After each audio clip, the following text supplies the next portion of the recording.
The world of Outlast 2 was definitely a dangerous one to be in. With a limited battery supply and something dangerous around every corner, you must really be careful when trying to traverse it to complete the story. Well, in today's video, we will be looking at one of the most dangerous things, in fact, that you can encounter while rummaging through the caves, forests, and houses of this game. That's right, today we will be talking about Marta, the secondary antagonist of Outlast 2, and the one of, if not the most dangerous thing that you can run into while playing the game. I'll be telling you everything we know about her background, what she looks like, what her story is, what she behaves like, and any other interesting information or points of trivia that I'm able to dig up. Now with that, I of course have to put a warning here that this video will contain spoilers from the story of Outlast 2, so if you haven't had the chance to play the game yourself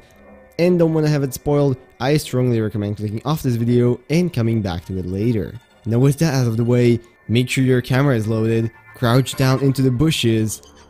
and let's go. Now first of all, Marta is effectively the secondary antagonist of Outlast 2, however, she is definitely amongst the more physical ones, being a somewhat distant counterpart to the original Chris Walker from the first Outlast. Looking at her from the outside, we can tell that she is a slim but tall, dark-haired female with blue eyes who is usually dressed in a dark black dirty robe with a hood over her head. For her weapon of choice, she uses a modified pickaxe, which has since been shaped like a crucifix with a spiked pommel and a fiery burning incense at the top of it, both ends of which can be used to kill the player. Now while her exact capabilities are never fully explored, what we do know is that she is almost inhumanly strong, being able to seemingly effortlessly lift people and impale them with her cross, which is one of the reasons why she has been used as the main executioner of Noth's Law. More specifically,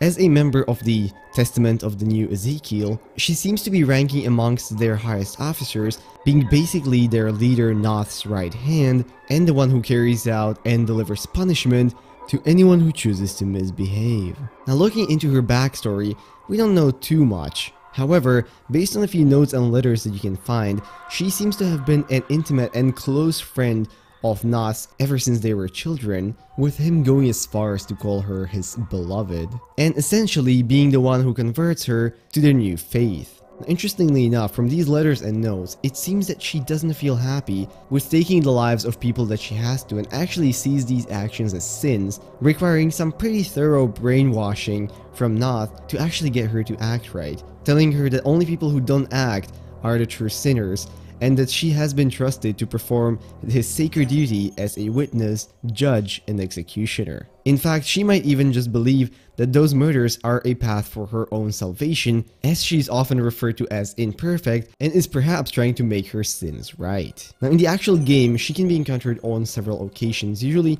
mumbling quotes from Noth's Gospels, showing only how deep she has fallen in terms of brainwashing, and being ready to either hunt down Blake, or sometimes seen as punishing some of the villagers and residents if they're suspected of being a heretic. You can definitely tell how much of an impact she has had on this area, as townspeople are deadly afraid of her, often clearing out if she is approaching the area, and this extends even to the people who are directly hostile to Blake, who will break their pursuit and run away if she comes close. Despite coming really close to catching Blake, the main protagonist, multiple times, her story finally comes to an end when she's chasing Blake and his wife Lynn in the final section of the game through a very violent thunderstorm, which knocks off a cross from a nearby building, impaling her and killing her in a somewhat ironic way. Now as far as additional information that we can draw from observing her in the game, it is obvious that she is well aware of the locations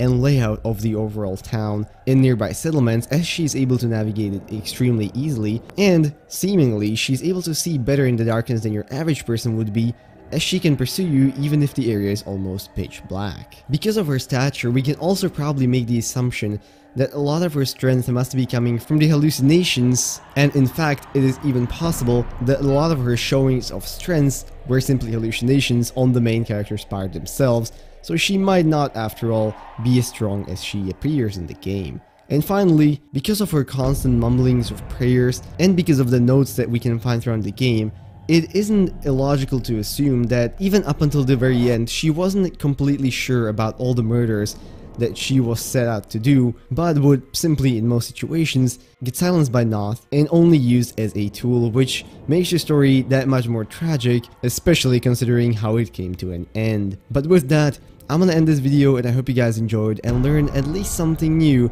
about the terrifying world of Outlast 2. If you liked the video, maybe consider leaving a like, commenting, or subscribing. All of those would be very much appreciated. And if there are any points that I missed or a theory that you would like to maybe propose, make sure to leave those down in the comments as well. I would very much like to read both of those things. Now with that, I'm gonna end the video off, and I wish you all a beautiful rest of today, and I'll see you all in whatever next video I make.